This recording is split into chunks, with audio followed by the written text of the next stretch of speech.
Hello everyone, it's Teferi07. Today I'm playing the brew I'm very excited about. It's the Esper Murktide Blade, or Murkblade, whatever. Okay, so this is the brew I brewed yesterday morning. Immediately got the 5-0 in the leagues, and it felt very good. It felt very powerful, and of course I still have to play it more, see what is its overall power level. But so far, this league played out really great, and I'm just very excited about playing it more and realizing its real power level. But so let's talk about some deck inclusions here. This is the deck we're playing 8 cantrips. So previously didn't have that available for this type of build, and Murktide in this deck was pretty slow, and it would take a lot of time for you to be able to play your Murktide actually. But with 8 cantrips, that's a lot different. We also have a lot of other instant sorceries in this deck, like removal, like counterspell, spears, ending, and stuff like that. Also Sauron's Ransom, which help power up the Murktide.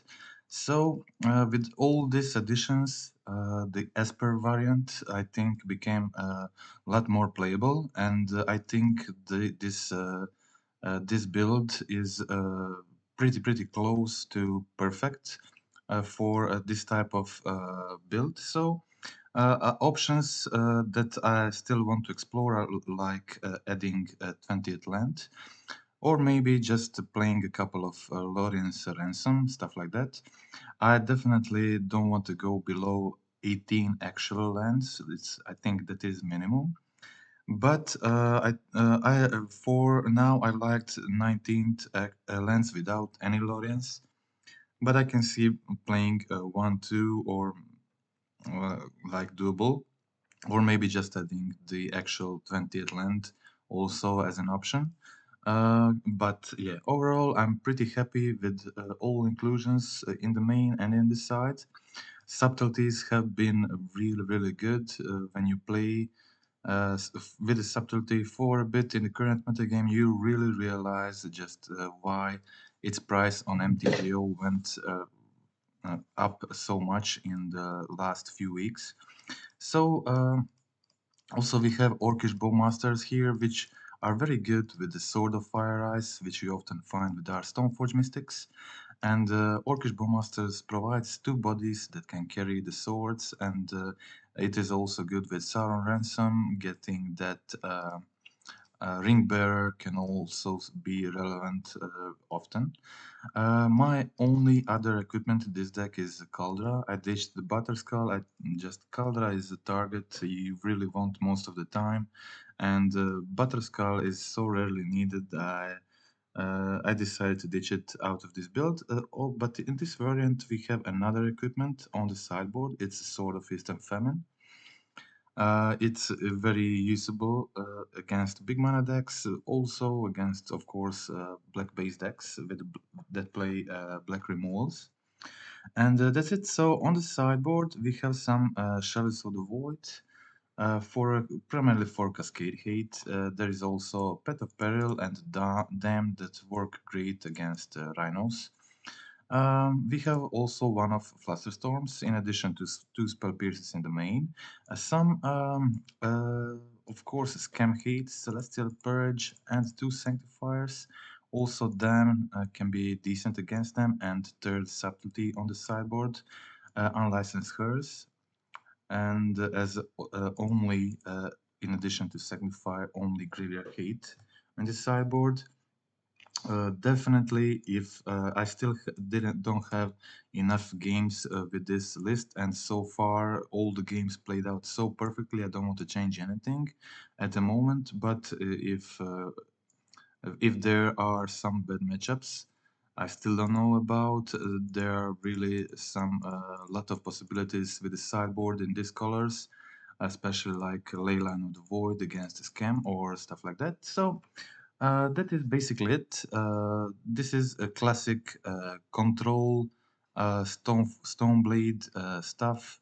Counterspells, 2 pierces, some removals, Teferis, All cards basically played in deck are good stuff cards that are good in most matchups, and I think this combination of country ping that is available now, good card draw with Sauron Ransom and Teferi, which is also a hate for a lot of the played decks at the moment, with some counter spells, some efficient creatures, some removal, and some very attractive threats at the moment, like Stoneforge, Subtlety, Stoneforge, Orcish Bowmaster. I think this is well rounded. So that is it. We can now go on to the gameplay and see how all the games went.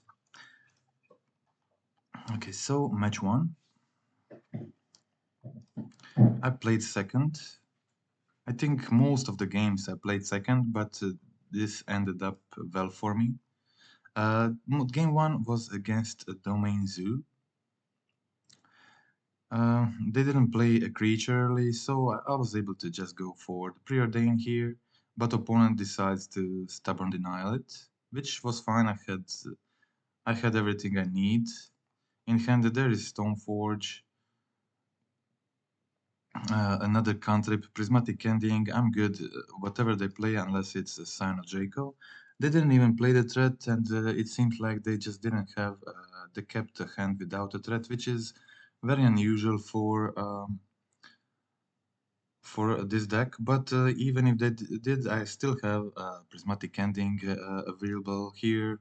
Also Subtlety at this point. They just go Gigante to hand, which is kind of lines up perfectly with my turn 4 holding Subtlety and Sauron's Ransom.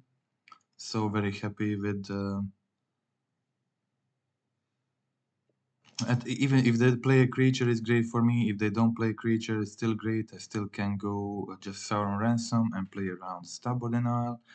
I get my 5th land here and decide to just play Consider. I expected them to play Orcish Bowmasters. They didn't have a land here. They didn't have other creatures here. They didn't play any creatures, so I thought it was logical they may be holding this Bowmasters.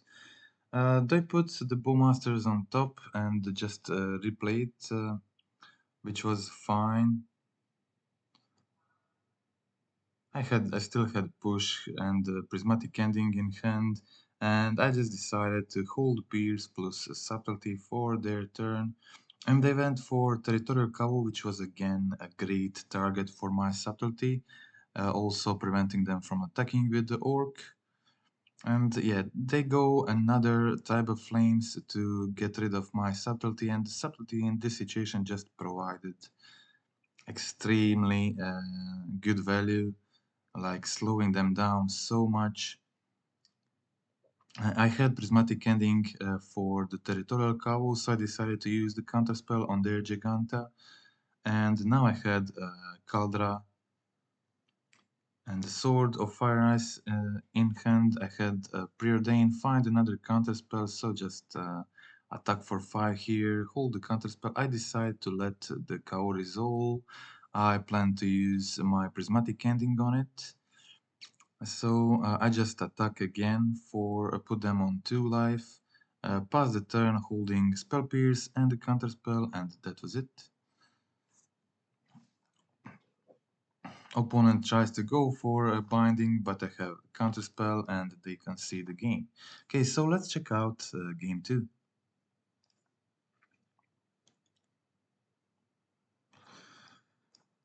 Okay, so this was a pretty good hand. I would say Dress Down is pretty good against their Territorial Cowl. Let's see how I sideboarded in this matchup. You can see I boarded out some Orcish Bowmasters on the draw. 2 of them, 1 Counterspell, 1 Spell Pierce, 2 Spell Pierces, 1 Stoneforge, and that's it. A lot of good cards actually I can bring in. Like this Dam, for instance. Subtlety was also so great in game 1, I decided to bring in the 3rd one. I had multiple solutions for their non-Cyano Draco creatures, like there is I have push, I have ending, have damn. Damn is try to save them as long as possible for their more efficient creatures. This is also a version playing Goyf and no Varna Cattle, which is a lot slower and doesn't require me to have that many removals. So just having 1-2 removals is usually good enough in the early game, of course. So opponent goes for the Bowmasters. That is I don't really mind it. I just continue attacking with my Orc Army token and hold my subtleties. Opponent goes for double fetch here, and I pass the turn holding 2 subtleties and really good cards in my hand. So I go for subtlety number 1. Opponent is already on 8 life and they can't prevent this 4 damage coming. So they have to get rid of this subtlety somehow, and they play a creature. I go for a second subtlety. Opponent tries to draw a card with Veil, doesn't find anything they need, and that is the game. A very quick, easy wins against Domain Zoo. Okay, so let's check out the match 2. Match 2 was against blue-red Murktide, and I kept a 1-lander with a cantrip, which I think wasn't good enough. Okay, opponent started with Preordain. I went for a Watery Grave and cast my Consider. My hand was pretty decent, but yeah, I was completely dependent on this Consider finding a second land, but that didn't happen. So I really wasn't able to live after this 1 land, and I needed the second one. I was already 12 cards deep and still no second land. I still was in the game because I had the subtlety and a couple of fatal push, but unfortunately my opponent top decks the spell pierce here, which prevent me from from removing this second channeler. They didn't have it last turn, so I didn't use my subtlety. Wanted to use the push, and I was hoping to just find a land earlier and just play one of my Murktides, but now opponent had already 3 lands, and I was forced to discard cards. So things weren't going my way at this point. I went for another Consider, and so digging another 3 cards, and at this point I looked through 17 cards. In my library only found 1 land, so pretty unfortunate. I had multiple Murktides in my hand, so I ditched one of them to play the Subtlety on this Ragavan. And finally I found the land, but it's too late. I'm already on 4 life. And opponent just needs to get rid of this Murktide. They did actually have double heat in this situation, which is pretty good. But I was able to cast a second Murktide. But yeah, I was too low on life, and that's it. So let's check out how I won the remaining 2 games. This was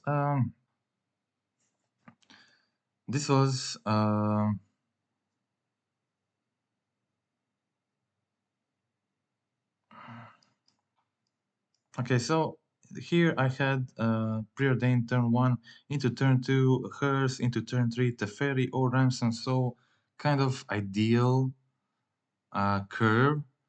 My opponent also played the Preordain, so I was free to resolve my hers here. Hers is a one-off. I specifically wanted this card as a one-off in my sideboard for this exact matchup, and I think it works very well here.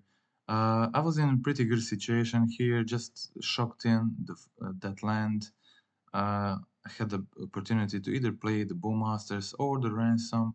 I go for the Ransom in response to their iteration. So I choose the non-showed pile, and I got second Bowmasters and the Murktide. Think this was a better choice. I was able to try to kill their channeler with my Bowmasters, but they played Subtlety, so I put that one on bottom because I had another one in hand. Definitely at this point, I was hoping to maybe get a land and just try to play both Bowmasters and the Murktide. But Fatal Push was definitely cool too, so I still had hers open to make their channeler 1/1. Decided to wait end of turn to play the Bowmasters. I did resolve it, so I did get to kill the channeler. They hit it, which was pretty good for me.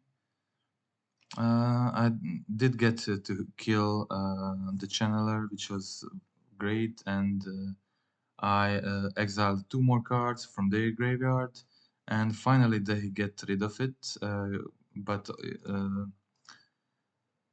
But Hers already did a lot of job. They played their Murktide, but only as a 5/5, and they needed to tap out to do this.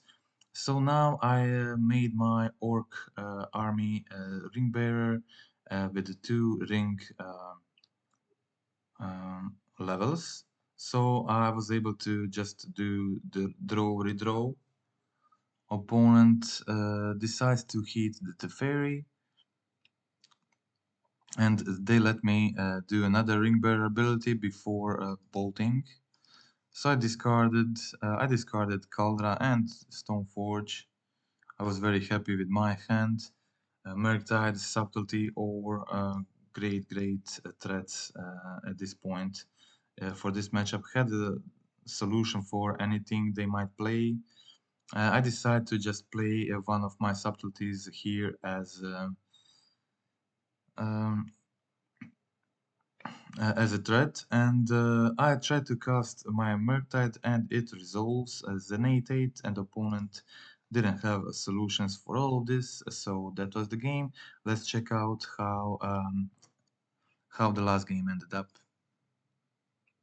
Okay, so I'm not sure if I mentioned, but this league ended up as a 5-0.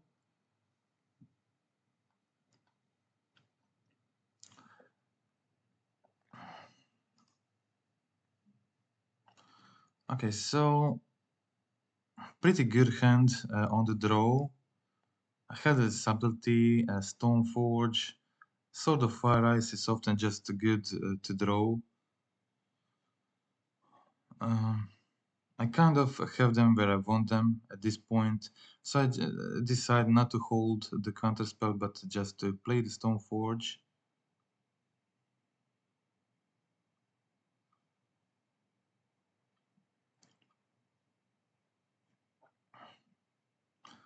They played the iteration and just find the island and pass the turn with the island untapped.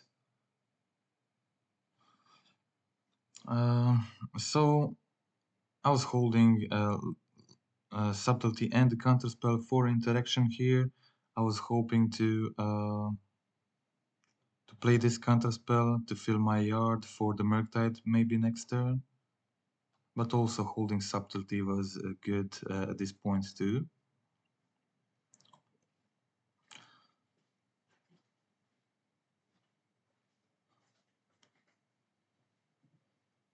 Ideally they try to play a creature without Counterspell backup, and I just play my Subtlety, but it didn't happen. So I just fetched and played my Consider, filling the yard further for Murktide. Still drawing a Sauron Ransom was pretty good for me. If they don't play a creature, I get to play Sauron Ransom around their possible spell pierce. So that's exactly what happened. I just played the Ransom and they counterspell it, but that is fine. So now was my opportunity to try to resolve my Murktide after they already used their counterspell, and they go for Subtlety on Murktide, but I have a perfect answer for that. I have my Subtlety,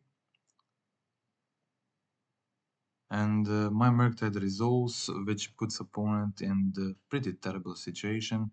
So they go digging, they play iteration, find a double removal, but I just hardcast my Kaldra, and Kaldra is really hard to answer threat for them, and they go Murktide, 8/8 Murktide plus draw 3, and I just go equips Sword of Fire Ice with the Orcish Bowmaster backup, and that is lethal, and that's the game. Okay, so let's go check out the match tree.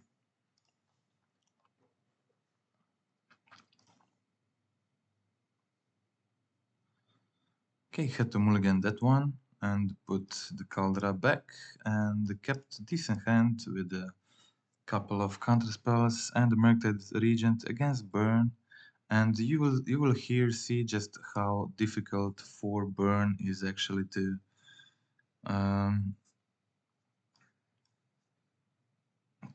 get this over quickly. There's a lot of cheap removal here and a lot of cantrips to find what you need.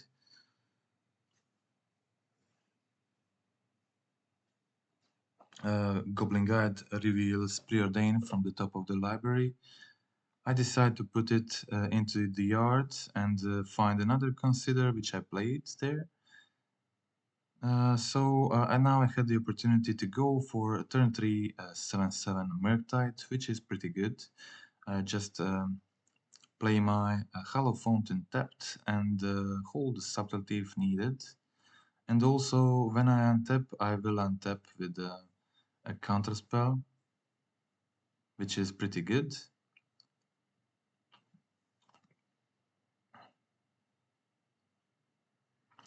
I decided for this play and my Subtlety blocking their 2/2 guide, and then on the swing back I have lethal, and opponent couldn't interact with that, so that ended up being the win. So let's check out game 2.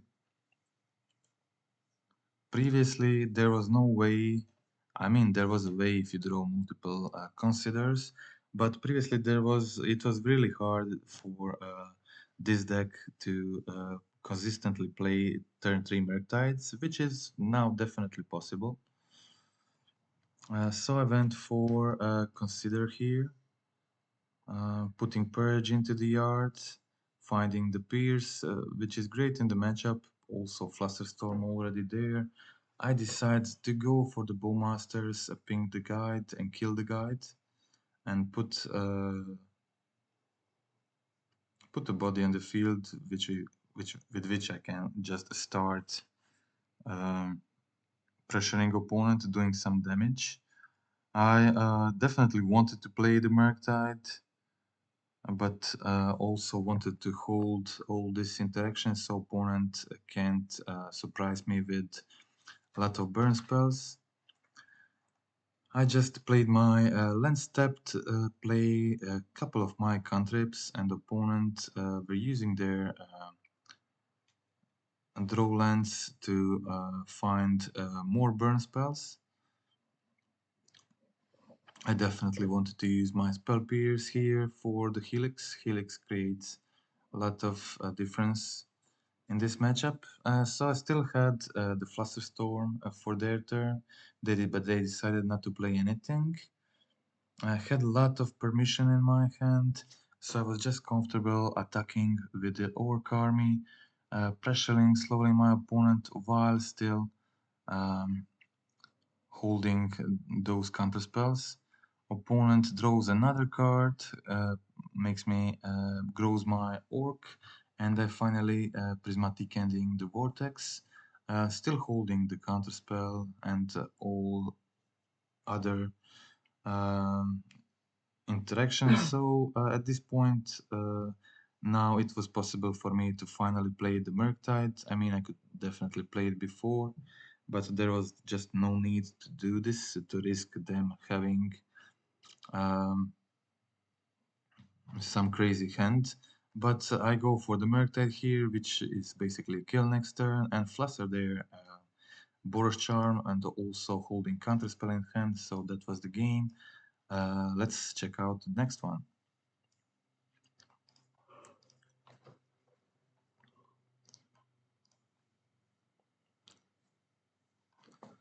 Okay, again, pretty decent hand. A lot of lands, but there is a Pierce and Preordain. Unfortunately, opponent plays a turn 1 Esper Sentinel, so I just play the land holding Pierce if needed. It wasn't necessary, they didn't have a turn 2 hammer, so I just, in this situation, I just untap and decide to just continue holding Pierce and just play ending when I have when I have the Pierce back up. So I just wait for this and go fetch end of turn, then finally play that ending, kill their sentinel, play the text mana, and still hold mana open for if they go like protection spell. I was still holding all this time. I was holding the Pierce, and it definitely paid out. At this point, I had the Pierce for their hammer, which was definitely crucial. If I let them here, just equip the hammer, do the damage, it would be very hard for me to get back into this game. But this way, I pierced the hammer, and then I bounced their Paladin, and I had Subtlety in my hand to put it on top of their library, which then gives me enough time to try to find another piece of interaction. In meantime, opponent kills my Teferi. I go for the Sauron's Ransom here. I choose a second pile, which was a Prismatic Ending and the land, which was much better than the Pearson land. So I just get rid of the hammer. So I don't actually care that much about this Paladin resolving. And yeah, so I cleared all the threats the opponent had and was definitely on the way to win this. Finding another Fatal Push was also sweet, so I just at this point I just play my Stoneforge, find the Kaldra, which is great in the matchup, holding Consider if I need anything on their turn. They just go for the Implant Nexus, continue attacking me, the Fairway, which is fine. So I go for the Consider, decide to leave Prismatic Ending in hand, put Kaldra into play. Also, I had opportunity to play the Murktide, put two very strong threats on the field, and they still have a Prismatic Ending if they somehow succeed to uh, find a hammer, equip it. So I started attacking with the Germ token, and opponent draws a card for a turn and concedes the game. Okay, so let's check out the game 2.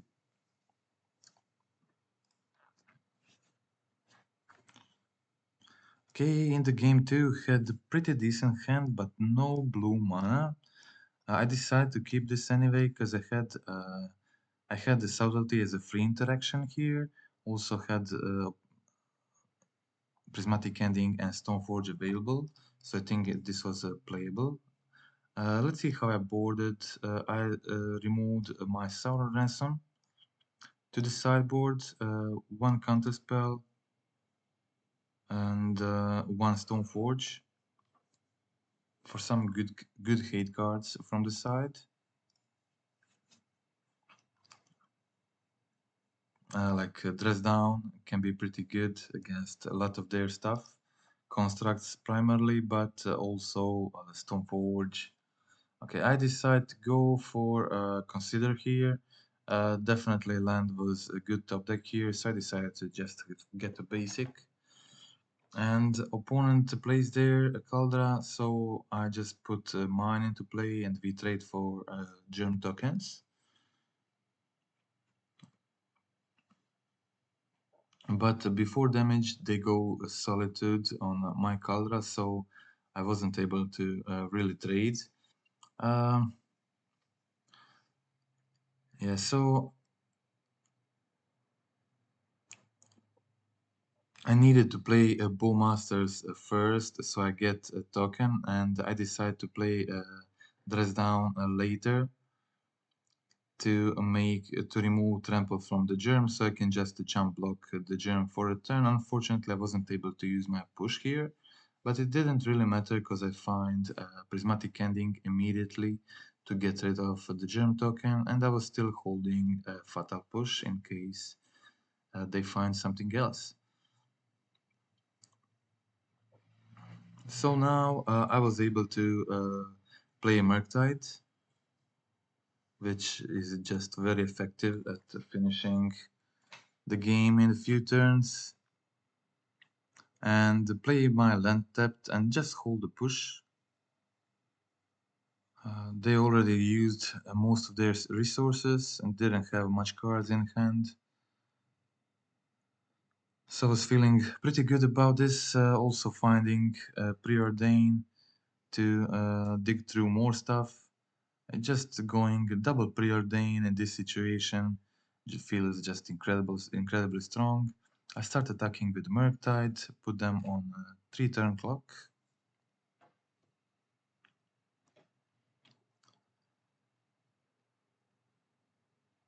I top deck Dress Down, holding the Bowmasters for their Inkmoth Nexus. They actually find the Sigarda's Aid, and they also had the Hammer. And but in response, I had Inkmoth Nexus, and they didn't have a protection spell, so that was it. Even if they did, I could play just Dress Down and make them lose Infect. So that would also be enough for a win. Yeah, but that was it. Okay, so that was a game against Hammer, so we can now check the last one. The last one was a Tron matchup, and it worked out pretty well for me. Game 1, opponent mulligans to 4 cards, which is something Tron often does. They go for a turn 1 expedition map, and Prismatic Ending is a perfect solution for that. So I had multiple options here, but I decided just to put my Stoneforge into play as soon as possible. And I expect they find the Saga last turn, so I was expecting them to just play the Saga and not do much else. And this situation, I decided it's probably they're just going to replay the Saga again. So I basically stole their turn. I also knew at this point they have the One Ring in hand, so that was their game plan. So I was just able to put a germ into play, start attacking, play the Bowmasters, and still hold the Spell Pierce, which was ideal for their ring. So I pierce the ring, play the Bowmasters, and attack them for a lot of damage. Next turn they have Oblivion Stone, but still my Kaldra has Indestructible, so it doesn't work very well against me. And that was the game. Okay, so let's check out the final game. Except that game where I was mana screwed, all victories were 2-0, very clean. Opponent again now starts first, again with the expedition map. I have multiple prismatic endings for it, which is just perfect solution and often can work very well in this matchup. Orcish Bowmasters, good against rings, subtlety helps a lot against most of their spells. counters basically all their big spells. Um, I could have gone for I just attack here with the Bowmasters, play my Teferi, bounce their land, which put them in a really bad situation.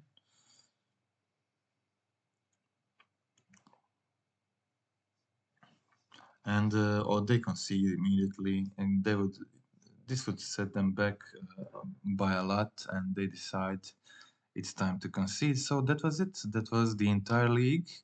I hope you liked the gameplay. Hope you liked the video. If you want to help the channel, just a friendly reminder to click subscribe, click like, also comment in the video. That is it for today. Thank you for watching, and goodbye.